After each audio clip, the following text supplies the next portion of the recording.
Bom, então, seja muito bem-vindo a mais uma aula. Estou com um cabelo novo, né?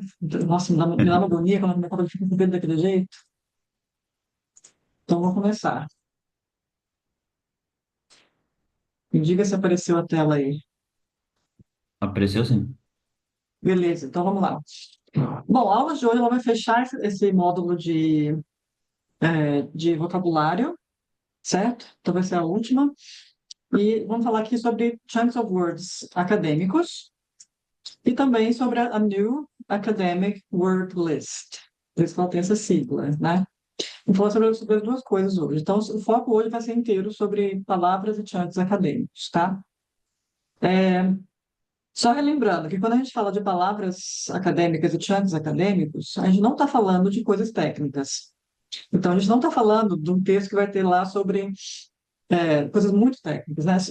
Vai ter lá sobre a pipeta do tipo X. Não é disso que a gente está falando. A gente está falando de palavras e chunks que aparecem, no mínimo, em grandes áreas, tá? Enfim, vamos ter uma ideia um pouco melhor sobre isso aqui. Então, vou começar com uma revisão básica, certo? Porque aprender é também rever. Eu quero que isso fique na sua cabeça, assim, não saia nunca mais. Para aprender, de fato, uma coisa, tem que rever. Então, o que que são chunks? Então, eles são duas ou mais palavras que soam naturais juntas e que carregam uma microunidade de ideia. E o nosso foco aqui vai ser bem esse, certo? Porque lembre, você pode ter duas ou mais palavras que são naturais juntas, que vêm frequentemente juntas, só que elas não carregam a ideia de nada. Então, você tem isso daqui, ó, of the. Que ideia que traz isso aí? Tipo, of the seria do ou da, né? X, não traz nada, nenhuma imagem mental na sua cabeça. Então, isso não seria um chunk, né? Então, não é útil você saber disso. Não é uma coisa que, assim, que vai te trazer uma memória, você vai lembrar daquilo, vai significar alguma coisa, não significa praticamente nada sozinho, certo? Então, é por isso que isso daqui acho que é a parte principal da ideia do que é um chunk, tá? Beleza, então, é isso que é um chunk. Os chunks eles podem ser fixos, ou seja, a estrutura deles nunca muda, é sempre daquele jeito, nada muda, nada mesmo.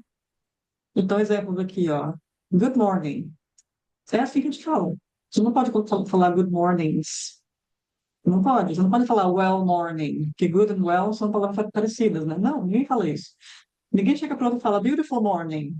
Seria uma manhã bonita. Ninguém fala isso também. Então ele é fixo. In summary, seria tipo em resumo. O check em português também é fixo. Você não pode falar em um resumo final, ninguém fala isso, né? Assim como no inglês também, ninguém vai enfiar uma palavra aqui no meio. Porque o chunk é assim, ele é fixo, tá? Refer to, referir-se a. Estou falando se referir. Em português é até um pouco móvel, porque você pode ser se referir ou referir-se, depende de onde está na frase, né? Mas no inglês, não. É refer to. Ah, Lívia, mas eu pensei que o to fosse a preposição para. Pois é, muitas vezes ele é. Só que lembra, alguns chunks, aí entra uma segunda ideia dos chunks, né? Uma terceira ideia. Que às vezes as palavras que você conhece, vamos supor que tem um chunk com três palavras, você conhece as três. Só que aí não faz nenhum sentido naquilo lá, isso acontece. Por quê? Porque você não entendeu que aquelas três palavras, naquele contexto ali, elas tinham que ser consideradas juntas. Porque o chunk tem um outro significado, com elas três juntas. Aquilo lá vira uma unidade de sentido. É porque o quê? Porque ela é uma microunidade de ideia. Tá? Que mais? Eles podem ser flexíveis também. Então, alguns são fixos, outros são flexíveis. O que eu quero dizer com flexíveis? Você pode brincar com eles. Então, se o chunk tem um verbo, ele vai necessariamente ser flexível, porque verbos você pode conjugar, você pode colocar em tempos verbais diferentes, você pode colocar em modos diferentes. Enfim, se tem verbo, vai ser flexível. Mas eles também podem ser flexíveis de uma outra maneira. Eles podem ser flexíveis no sentido de você conseguir colocar algo. Something significa alguma coisa ou algo, tá? Algo dentro do chunk. Então, esse aqui, ó, as far as something is concerned, seria o chunk em português. Deixa eu pegar um exemplo, para ficar mais fácil. Não vai ficar muito abstrato. Desculpa, aqui pode ser something, mas também pode ser someone. Deixa eu só arrumar aqui.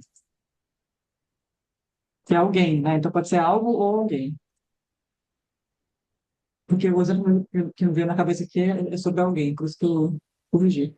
Então, eu posso falar uma coisa assim, ó. As far as I am concerned, this is not a problem, sei lá. Então, nessa frase aqui seria assim, ó. Pelo que eu sei, isso não é um problema. E vamos pegar o check em português, né? Pelo que eu sei. Essa que é a ideia, né? Primeiro que tem um verbo. Então já é um chunk flexível.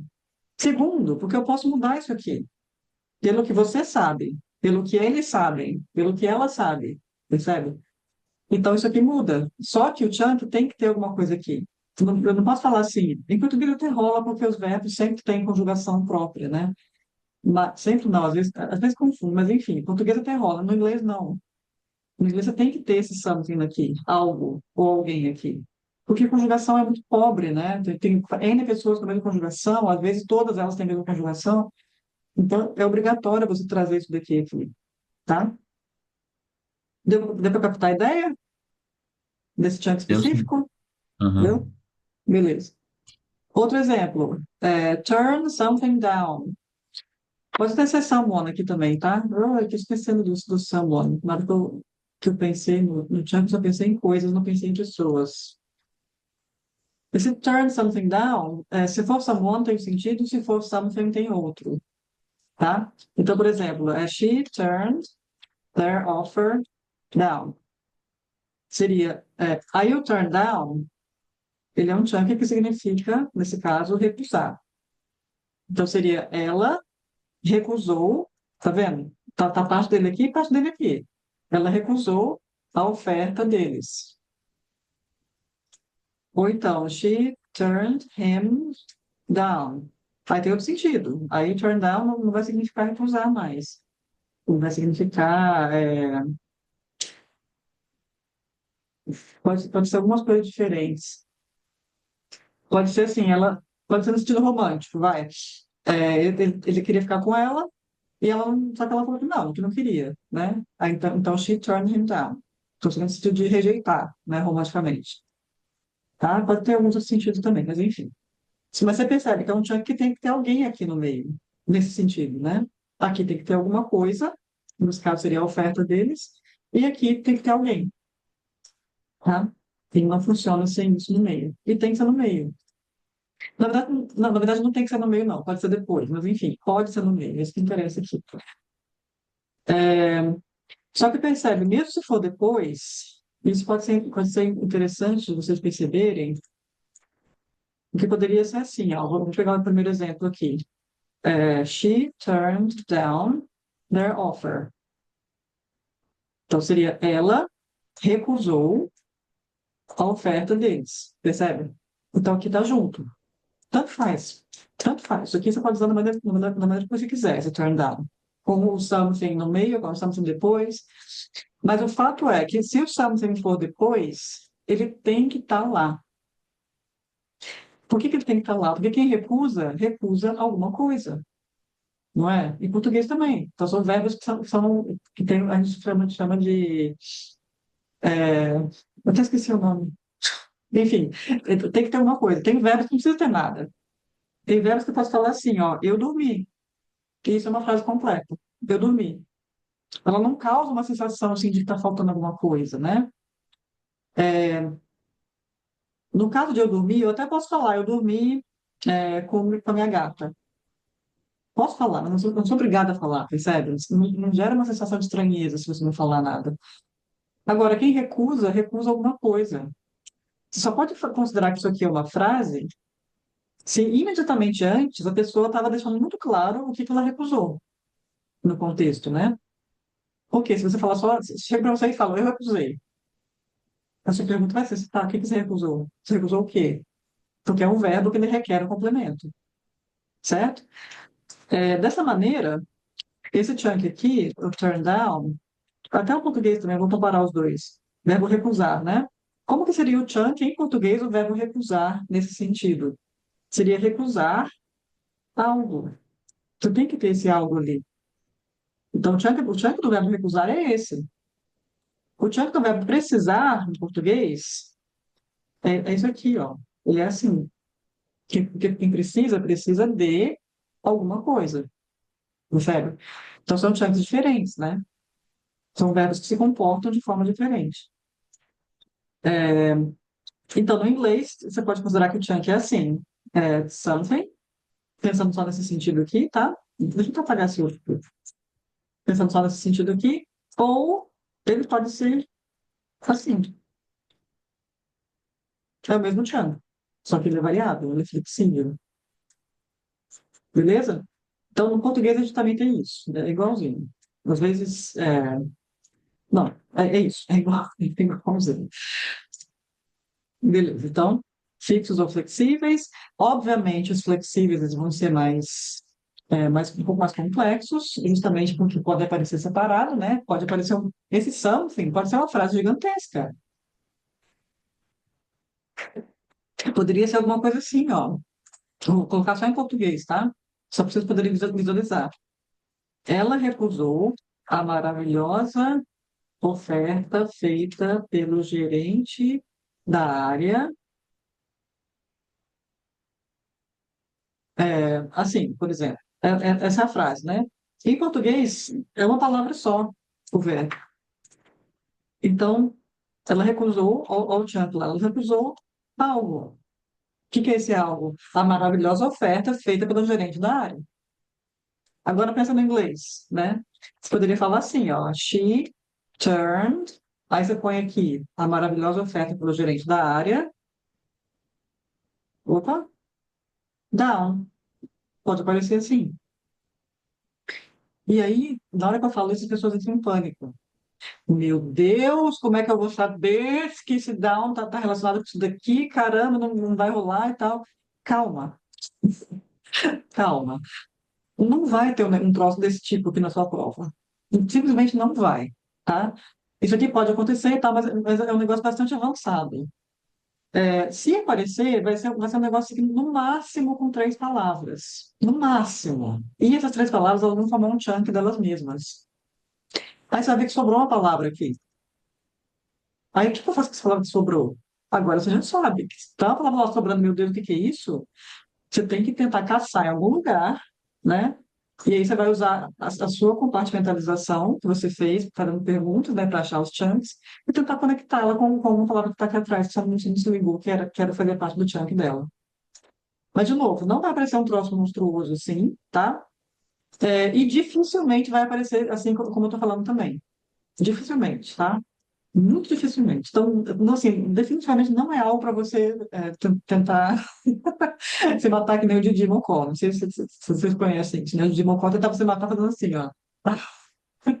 Não, não, não precisa disso, tá? Então, é bem mais tranquilo do que parece. Para a questão da prova, né? Lógico que nos seus textos e tal, pode ser que apareça alguma coisa meio bizarra assim. Mas aí são os 500. Beleza. Ah, bom, a gente identifica os chunks. Você tem uma pergunta, Wesley? Eu tô indo rápido, né? Não, tá tranquilo. Deixa eu perguntar.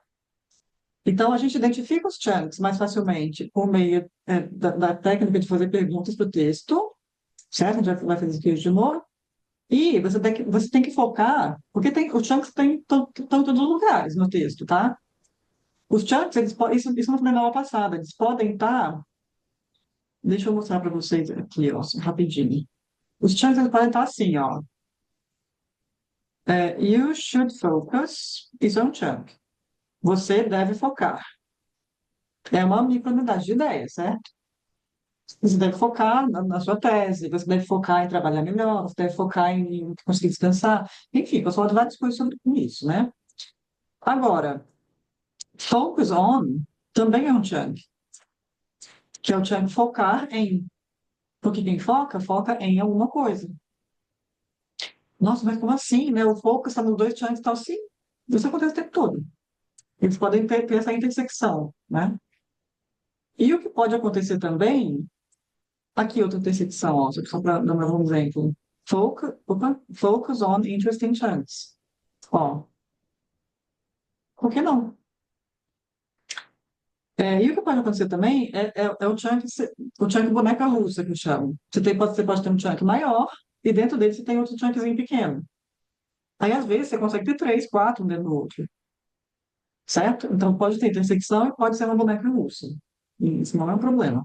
Então, gente, por que que eu estou falando isso? Porque eles estão em todos os lugares. Você pega esse trechinho aqui, ó, isso aqui. Deixa eu desenhar bonitinho aqui. Essa frase aqui. Eu calculo que aqui deve ter pelo menos, chutando baixo, uns 15 chunks. Uns 15. Então, obviamente, você não vai ficar tentando caçar todos os chunks que você da sua vida. Não. Você tem que focar naqueles que te interessam, né? Naqueles que são interessantes. E o que que é um chunk interessante? É aquele que potencialmente vai aparecer com frequência, seja no texto acadêmico em geral, seja na sua grande área, né?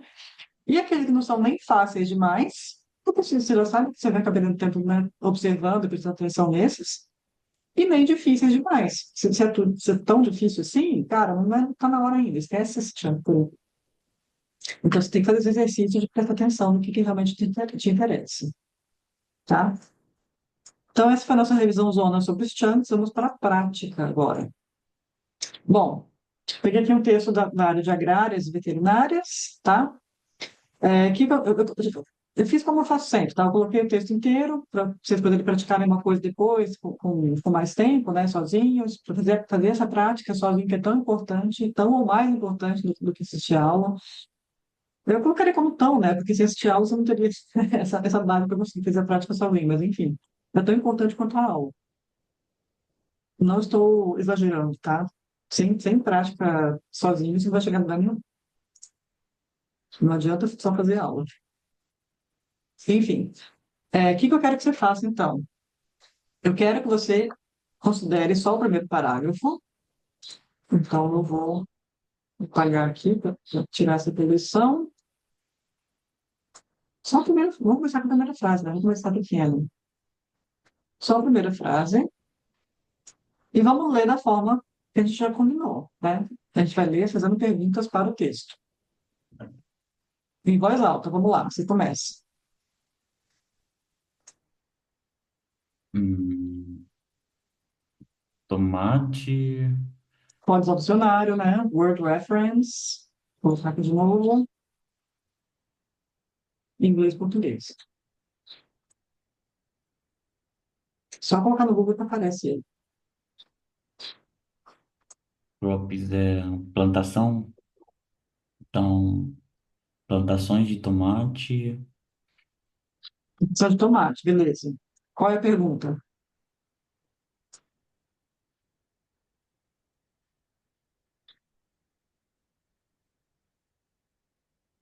Hum, Você o consegue que pensar em alguma tem? pergunta? Não, Oi? não consigo. Tá. Esse começo, geralmente, ele é mais abstrato mesmo, tá? Geralmente, a pergunta que cabe nesse começo de parágrafo, às vezes começo de frase mesmo, é o que tem X? Ou então X o quê? Então, plantação de tomate, beleza. O que que tem a plantação de tomate? Essa que é a ideia, tá? A ideia é Tá. assim, o que será falado sobre a plantação de tomate? Essa que é a pergunta. Rolou? Oi, Captou a entendi. ideia? Captei. Tá, então o que tem as plantações, plantações, né? Porque crops. Uhum. O que que tem elas? Tá. Essas 5 palavras, não sei o que é. Vai no dicionário. Vou no dicionário. Vai me falando aí. É, são entre o São entre maioria, maioria, largamente. largamente, Então, a plantação de tomate é largamente cultivada e Não, calma, calma, calma, calma. Você está indo para o Tá. dicionário, você tem escrito a pergunta. Então, aqui é o verbo to be, tá? Isso aqui é essencial, gente. Eu sei que todo mundo tem trauma no verbo to be, mas ele é essencial. Quais são as formas do verbo to be? Já coloca aí no caderno. Lembra que a gente falou que o verbo tem que ter as formas, todas elas? Então, como que o verbo to be aparece? Obviamente, ele aparece como be, se for no infinitivo, né? Ele aparece dessa forma aqui, dessa e dessa. E isso aqui é o presente. Anota isso aí também. Ele pode aparecer assim ou assim. Isso aqui é o passado. E como qualquer verbo, ele aparece na forma ing, tá? E aí faltou o quê? Como ele é irregular, lembra, verbo irregular, ele tem passado diferente do ed, né? Então não é ed aqui. Então tem que ter mais uma forma, são quatro. Para os regulares são três, né? Para os irregulares são pelo menos quatro. O verbo to be é uma exceção no inglês, porque ele tem muito mais conjugações, né? Ele é o verbo que tem mais conjugação no inglês todo, que é a forma do particípio passado, que é a terceira coluna dos verbos irregulares. Então, ó, para quem já está um pouco mais ligado, o que eu estou falando? Você tem o verbo to do, passado, did, particípio passado, done. Você tem o verbo to go, passado, went, particípio passado, gone. Talvez tenha visto uma tabelinha como essa já. É, sim, só, sim. E assim vai, né? Tem a tabela lá dos verbos mais comuns. E aí, como é que o verbo to be aparece? Vai aparecer aqui be, porque a primeira coluna é o infinitivo, a segunda coluna é o passado. Então, como é que vai aparecer? Vai aparecer assim, com as duas formas do passado. É o único que tem duas formas. E depois a terceira coluna. O que que é a terceira coluna? No português, é o verbo que termina assim: comprado, jogado, falecido, trazido, dito, feito, né? E aí o verbo to be na terceira coluna, ele é assim. Então, o último que você vai colocar aqui é isso. E cuidado com esses dois, porque eles são muito parecidos, tanto em grafia quanto em pronúncia. Então, isso daqui, eu até colocaria no caderno assim, ó, sido ou estado. Porque lembra que o verbo to be tem duas traduções. Ele pode ser o verbo ser ou o verbo estar. Depende do contexto. Por isso que pode ser sido ou estado, né? Aqui, ó. Terceira coluna, estado, terceira coluna. Tá? E aqui é a forma ing. O que é a forma ing no português? É a forma NDO. Então seria sendo ou estando. Estando a gente faz uso, né? Se é que usa, não sei se a gente usa, mas enfim, é a forma NDO. Isso aqui tem que estar na ponta da língua.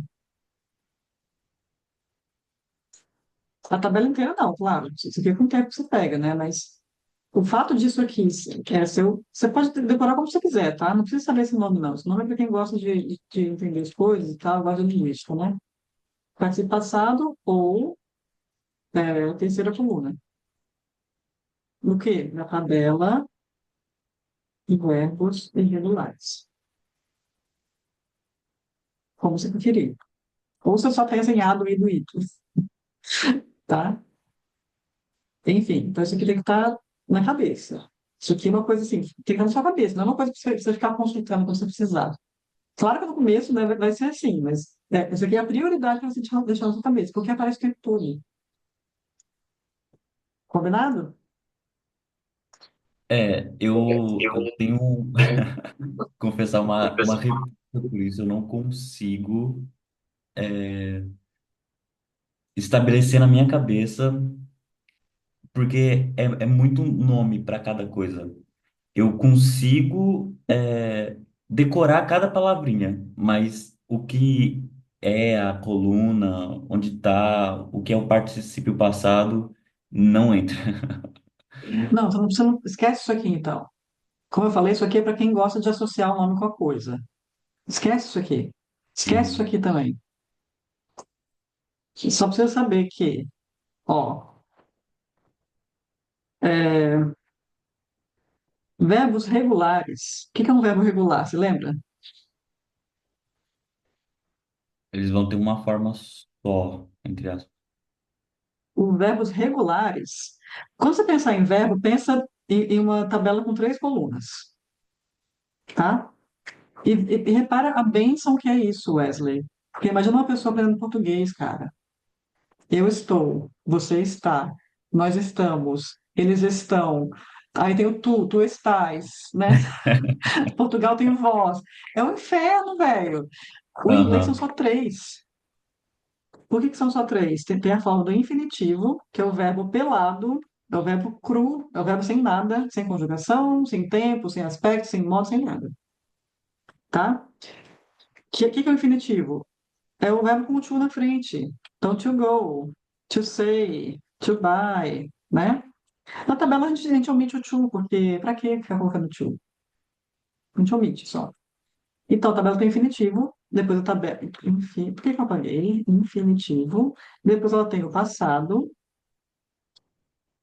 Mas como assim o passado, Lico? O passado a gente tem levantei, você levantou, nós levantamos. É, em português a gente tem esse inferno. No inglês é uma conjugação sobre todo mundo. Uma para todo mundo.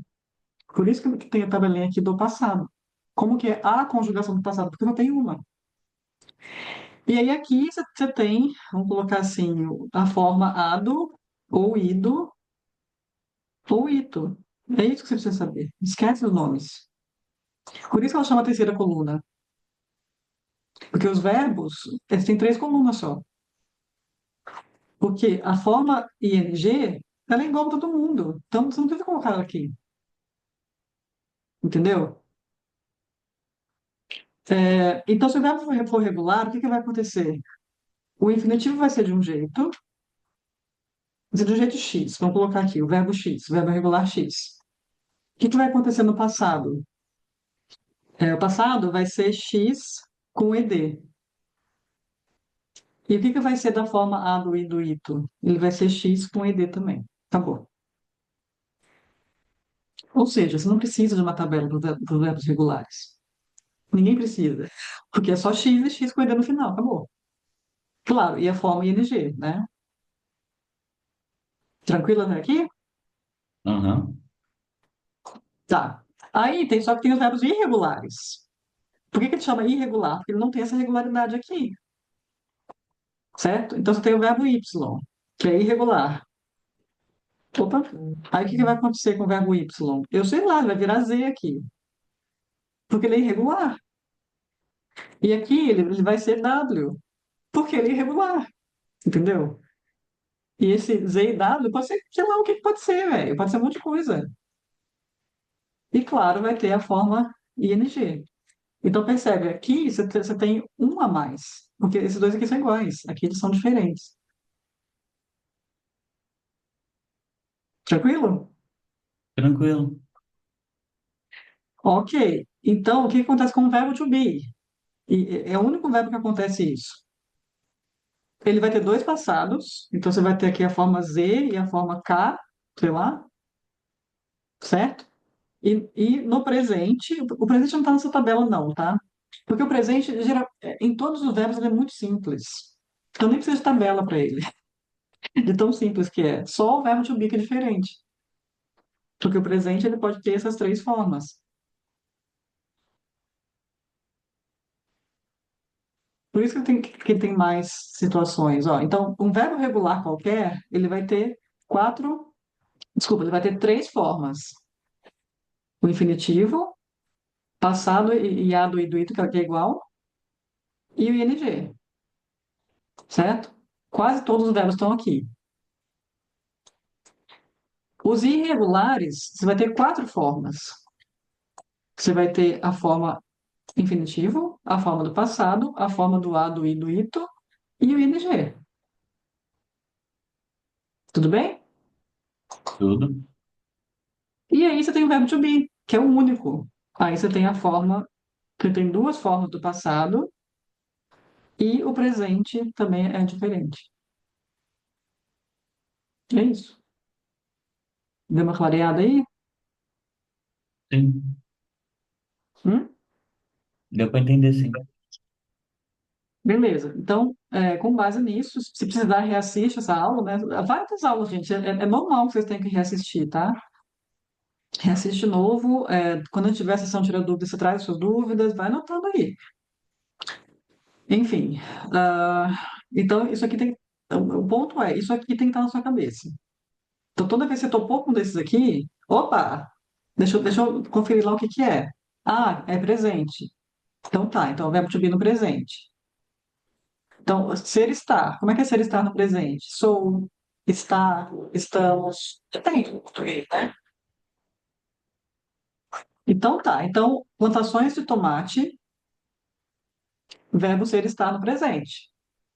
Aí o que que você faz com essa informação? Você tem que pensar, bom, ser estar no presente. Então, se for ser, pode ser sou, pode ser é, pode ser está.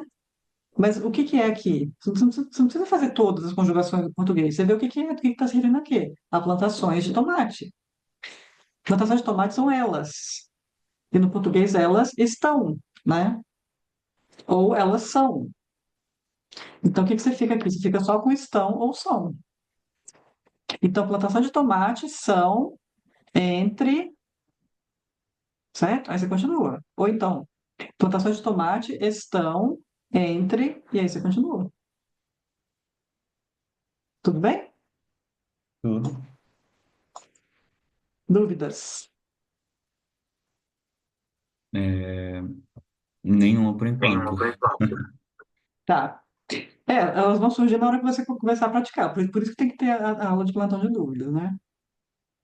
Bom, então plantação de tomate. Vamos com são entre, vai. São entre. São entre o quê?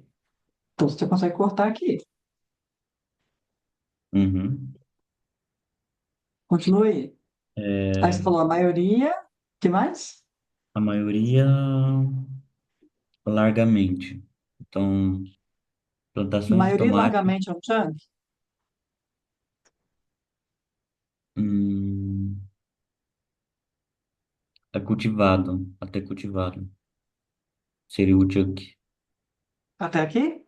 É, Ah, aí sim. Porque maioria largamente. O que que é isso, né? Maioria largamente não é um chunk. Beleza, então você achou que é até aqui. Inclusive, porque lembra que palavras assim, que conectam ideias, elas sempre, sempre, sempre, sempre, elas separam chunks. Então, para ver um end ali, você já pode colocar que terminou o chunk antes dele. Inclusive, uma das coisas que você pode fazer num texto comprido, e tal, você vai sentar e fazer isso com calma, você já acha todos os end, já acha todos os but, já acha todos os or. Porque, cara, antes e depois deles vai ser coisas diferentes, né?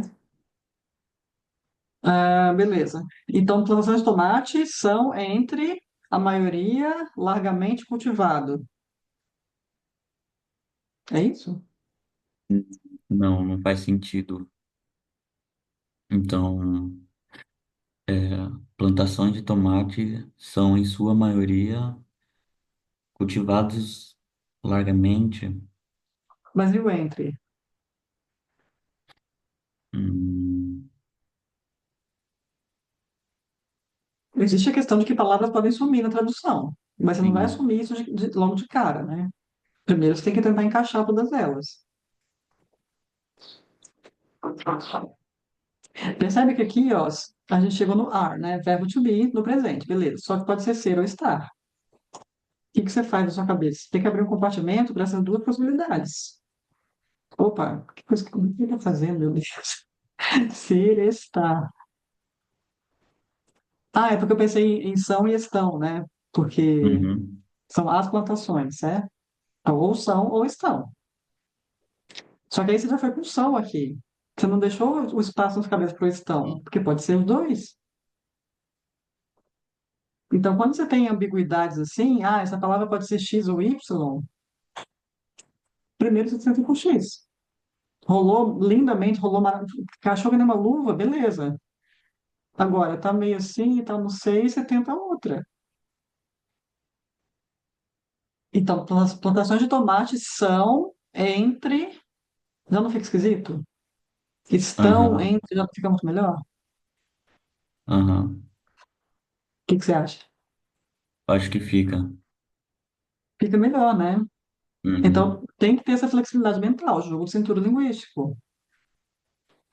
Então, plantação de tomate estão entre, que mais? Entre.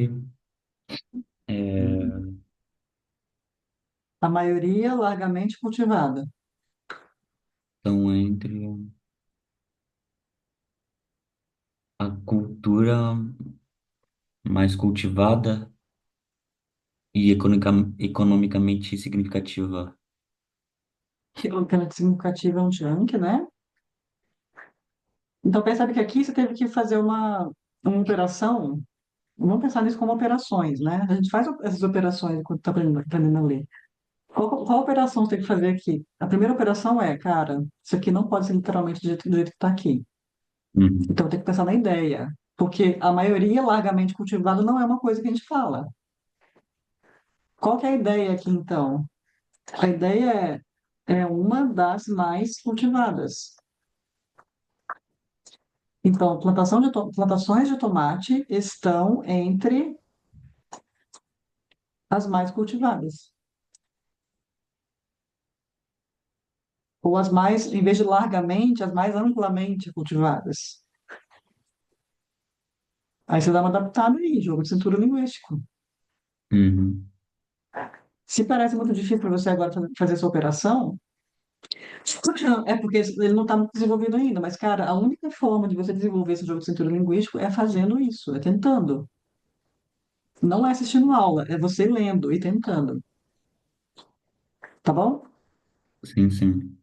Então, elas estão entre as mais amplamente, se você quiser, né, cultivadas, para não perder essa palavra aqui, e Uhum. economicamente significativas. E aí? É, vegetal. World, Vegetais, é, world, world, que é worldwide. Dentro do seu lado lá.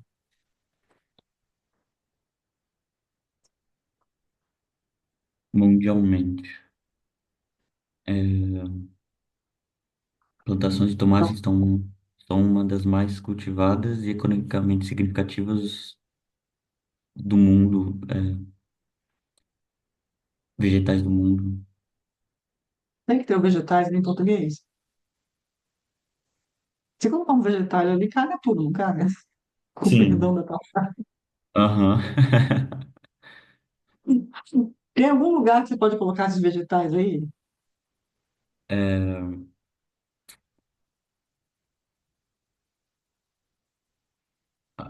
dá, mas eu acho que mudaria muito. Não sei, tipo, Na verdade, nem é, mudaria muito, só que você percebe que não precisa estar esse negócio, né? Você entendeu? é, É um vegetal, beleza. Não precisa disso para sua compreensão. uhum, Mas se você quiser muito colocar, e até um exercício bacana você fazer isso, tá? Tentar colocar, seria assim, ó. Plantações de tomate estão entre, sei lá, os vegetais mais cultivados. os vegetais, mas não seria, porque é a plantação, né? Em português você tem que jogar fora isso aqui. Enfim, essa que é a ideia.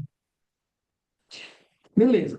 O que que acontece? Conforme a gente vai lendo, a gente vai. Isso aqui no médio prazo, estou falando, tá? Não vai ser em uma semana fazendo isso, não. Começa, sei lá, a partir de 3 semanas fazendo isso e tal, todos os dias, um pouquinho. Eu não tô falando que todo dia é um texto desse tamanho, não, tá, gente? Com 4 parágrafos assim e tal. Não é isso, pelo amor de Deus. Se você pegar 10 minutos por dia, você conseguir fazer uma frase por dia, cara, sensacional, maravilhoso. Quem já sabe um pouco mais, é claro que vem no nível, né? Você já tem um nível, tipo, você quase passou da prova e passou, não passou raspando, não vai ser uma frase por dia que você vai fazer, vai ser mais. Você vai se desafiando cada vez mais, né? Mas um pouquinho, tem que ser um pouquinho por dia. Não adianta você querer, não, eu não estudei nada na semana, então eu vou compensar no domingo, eu vou estudar 8 horas no domingo. Primeiro que você não vai fazer isso, não vai rolar. E segundo, não adianta muito, porque tem que ser uma coisa contínua. Então, pega o que você conseguir. Se você consegue meia frase, é meia frase que você vai fazer isso. Beleza? Sempre. respeitando, lógico, né, o tempo que você tem e a sua disposição, mas também tentando se forçar um pouquinho mais cada vez. E aí, quando você conseguir fazer isso sozinho, quando você começar a fazer e tal, você vai ver que vai ter alguns chunks que vão se repetir. E aí, naturalmente, eles vão entrar na sua cabeça, né? E alguns desses chunks, eles vão ser muito, você vai perceber que eles são muito úteis, porque eles aparecem, ou têm potencial de aparecer, especificamente em textos acadêmicos, que é disso que a gente vai tratar hoje, né? E outros também vão ser muito úteis, não necessariamente porque são acadêmicos, mas porque, sei lá, eles aparecem tanto, né, que na linguagem acadêmica também eles são importantes. E aí uma coisa que você pode fazer é o seguinte, é um tipo de estudo um pouco diferente, tá? Então, isso que a gente acabou de fazer, vocês têm que fazer sozinhos. Uma outra coisa que vocês podem fazer sozinhos, que eu acho que é legal fazer, é isso aqui, ó.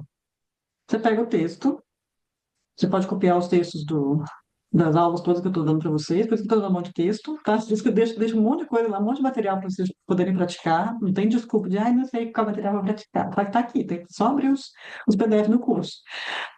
E aí você pode pedir para o chat GPT, né, para IA, de sua preferência, sei lá, para ele marcar os chunks para você. Então, o que que eu fiz aqui? Eu fui lá e falei assim, marca para mim os chunks de importância acadêmica que aparecem nesse texto aqui. Vai ter alguns que não tem mais nada a ver, pois, né, a IA não é uma pessoa especialista em nada, ela é uma IA. Mas a maioria, cara, vai ser significativa. E aí, uma coisa que você pode fazer, e aí isso aqui é paralelo com aquela atividade de procurar palavras úteis, tá? Que a gente viu na aula passada, na parte 3. Então, eu vou caçar palavras que podem ser úteis, a mesma coisa aqui, só que com chunks. Então, ó, tomato crops are among the. Então, estão entre, né, que a gente viu, estão entre a ou as ou os, né? Olha a quantidade de coisa que você pode usar para falar isso. E é isso que eu quero que você perceba. Às vezes a gente não percebe isso sozinho. Por isso que entra a IA aqui, tá? Então, está entre. Beleza. As algas, não sei das quantas, as algas X, estão entre as mais estudadas. Isso pode ser perfeitamente uma frase de um texto sobre algas que vai cair na sua prova, né? Ou as engenharias estão entre as disciplinas mais sei lá o quê. Ou as vacinas contra a doença de PTO estão entre as mais caras. Tananã. Então, texto sobre preços e vacinas. Então, isso aqui pode aparecer em N contextos diferentes. Portanto, é um chunk útil, né? É um chunk útil, estar entre. E aí ele colocou aqui vários. Aí vários desses vão ser fixos, vários vão ser, como é que fala? Flexíveis. E você vai testando, você vai dando uma olhada neles. Então, isso aqui já ajuda bastante a conseguir entender isso, tá? E como são chunks de importância acadêmica, aí alguns, no caso aqui, vão ser especificamente para a grande área, né? Então, pest control seria controle de pragas. Então, quem é da área de humanidades, você ignora isso aqui, porque na sua área isso aqui não vai ser importante. Agora, outros como be among the, ou most widely, mais amplamente, né? Ou então lead to, levar a. Tem vários que vão ser super importantes para qualquer área. Então, eu acho que é um tipo de exercício que super vale a pena vocês fazerem, tá? Com a ajuda da IA.